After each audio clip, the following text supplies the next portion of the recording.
How long is the catechumenate supposed to take? Well, that depends on how long conversion takes. Hi, my name is Diana McAlintal. And I'm Nick Wagner. And in this team initiation video, we're going to be talking about the gradual nature of the catechumenate process. So one thing that caused us to start thinking about this was the recent trip we were on throughout Europe. We were gone for about 5 weeks, and we were in 3 different countries. And in each of these countries, they spoke different languages. We were in France, Italy, and Spain. And the only language that I know a little bit of is Spanish. And I knew a little bit of French from my high school French classes, and neither of us knew any Italian. So it was a sort of interesting experiment to see how quickly and how easily we could sort of enculturate ourselves into those different communities. And one of the primary ways is through language, of course. And so Diana's really a quick study, and she can hear accents and sort of variations and things that I don't hear as well. So when we were in Italy, for example, we're both starting at ground level. Neither of us had any training in Italian. And by the time we left, we were there, I don't know, 3 weeks maybe. By the time we left, Diana was having simple conversations with wait staff and people on the street, and I was still trying to figure out just how to order pizza. And so the learning process for us, for language itself, was we were both at different paces, at different levels. Even though we started at the same level for Italian, we were progressing through that learning at different rates.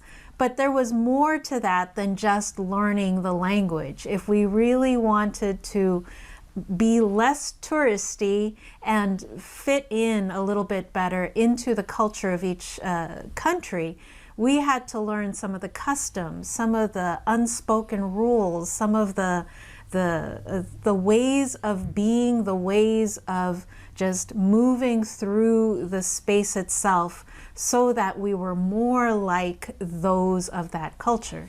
Yeah, as we were trying to figure out what to say in this video, it occurred to me that even though my Spanish is better than my Italian, obviously, but I'm not fluent at all in Spanish. I'm still learning. But I was reflecting that I feel more at home, more part of the culture around Spanish speakers in California and even Mexico compared to Spanish speakers in Spain. And the language is very similar, almost exactly the same, but it's that culture that Diana was talking about. There's a different culture in Spain than there is in the Spanish-speaking folks in the US and in Mexico. And the only way that either of us could learn those cultures was to be in those cultures and to live daily life among those who are expert in that culture. We couldn't speed up the cultural learning. We could only accompany others in that culture and absorb and imitate and practice and just be very attentive to what was going on around us. So what does any of this have to do with the catechumenate process? Well, one of the core principles of the catechumenate that you'll find in paragraph 4 of the Order of Christian Initiation of Adults is that this is a gradual process. The current translation says it's a step-by-step process. And what that means is, just like Diana said, you can't rush learning about the culture. You can teach some basic language skills that, have your catechumens understand some, basically how to order pizza, whatever the Catholic version of that is. But what goes into creating a culture, that takes more time. That's a slow step-by-step kind of process. And another part of that step-by-step nature of the catechumenate process is that people are going to be at different phases, different levels of that process at different times. We can't put everybody together into the same pace, the same level, because everyone is going to be absorbing and learning the Christian culture at a different pace. So that gradual nature of the process helps us determine how long the catechumenate should take for each person. And we find some help and some support for this in the rite itself, in the Order of Christian Initiation of Adults. So paragraph 76 in the rite basically says it's going to take as long as it takes for each person. If you turn to paragraph 76, the rite says, the length of time appropriate for the catechumenate depends both on the grace of God and on various circumstances, namely on the plan of instruction of the catechumenate itself, the number of catechists, deacons, and priests. Here's a big one, the cooperation of the individual, and so on. So the rite is telling us very clearly that this is not going to be the same process for Diana as it is going to be for me, because as she said, we come at this with different experiences, different levels, different aptitudes, different levels of willingness to even cooperate with the process. So that paragraph concludes by saying, therefore, nothing can be set down a priori, meaning nothing can be determined ahead of time. Nothing can be set in stone before we've even met the potential inquirers and catechumens. So we can't say, for example, to someone who's inquiring, well, this process is going to take 6 months, or it's going to take a year, or it's going to take 2 years. We can't know that a priori. We can't know it ahead of time and have an agenda set up for them even before they arrive. So then how are we to determine what length of time would be appropriate for each person during this period of the catechumenate? We can turn to paragraph 78 to give us some markers, some overarching markers of what this gradual process would result in for each person. So in paragraph 78, it says that during this period, instructions are to be given to the catechumens in which, as every aspect of Catholic doctrine is explained to them, faith is enlightened, the heart is directed toward God, participation in the liturgical mystery is fostered, apostolic activity is encouraged, and the whole of life is nourished according to the Spirit of Christ. That simply is to say they are being formed to be more and more and more like Christ in what they say, how they think, how they act, how they move through daily life. In other words, as Nick and I were trying to be less like tourists and more like the people among us, we had to absorb the culture. We had to live the culture, and that takes time. One more thing we'd like to point out, flowing from that paragraph 78 to the next paragraph, paragraph 79. This paragraph 79 popped out at us as we were preparing this because it sounded new to us. It sounded different, and that's partly because of the new translation. The new translation says, during these same years, the years of the catechumenate, as the catechumens progress from their first catechetical group to others, passages that occur can sometimes be marked by rites. So a couple things in that sentence that sort of jump out. First of all, the rite is assuming that the catechumenate is going to take years, plural, and that during these years, the catechumens are going to move from one catechetical group to another.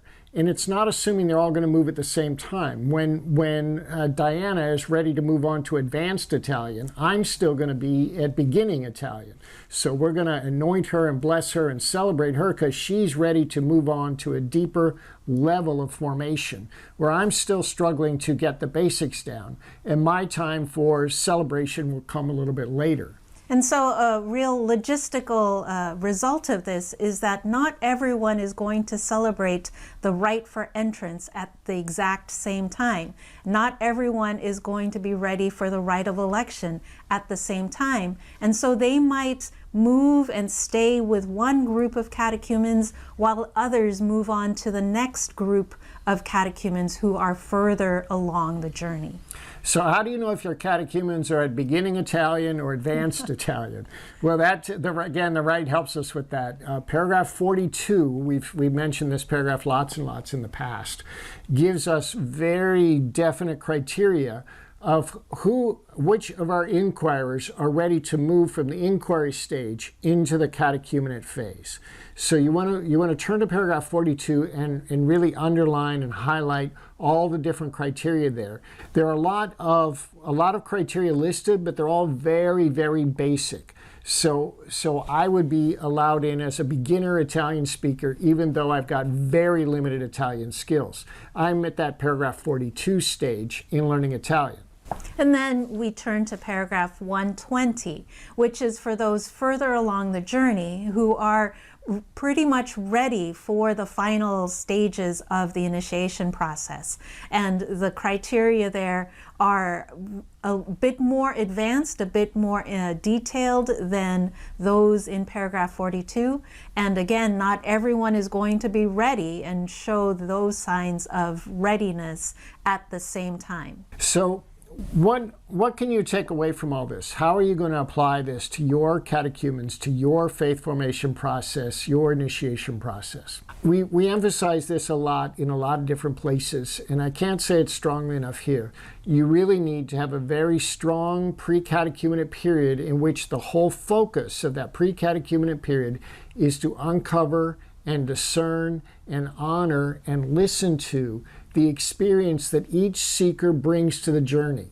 People show up to us with zero understanding of Christianity. They show up to us with a very basic, kind of my level of Italian speaking, basic level of Christianity. They show up to us, even unbaptized people sometimes show up to us with an advanced understanding of the culture of Christianity and are actually living a Christian lifestyle before they ever met us. And we won't know that unless we take the time to sit down with each individual seeker and listen to them and discern with them where the Holy Spirit has been leading them so far in this journey.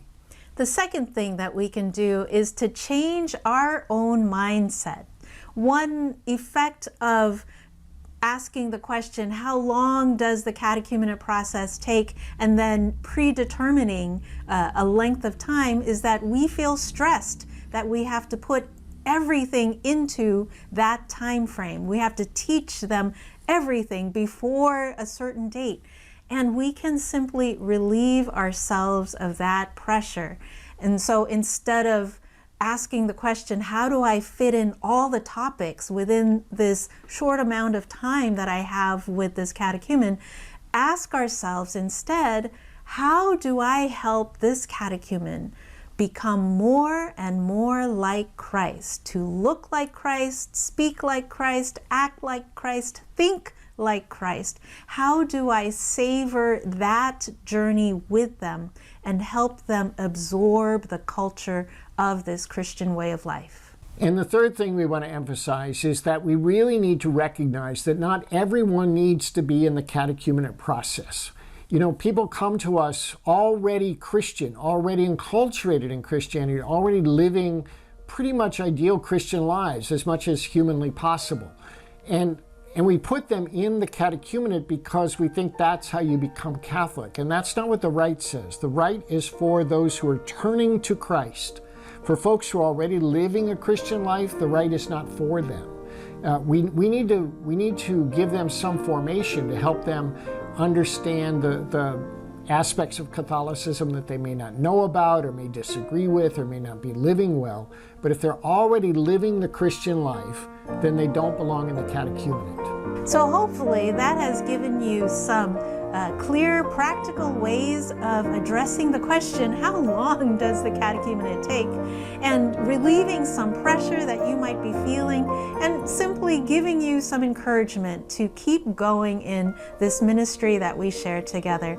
For even more ideas, come on over to teaminitiation.com. My name is Diana McAlintal. And I'm Nick Wagner. Thanks so much for watching.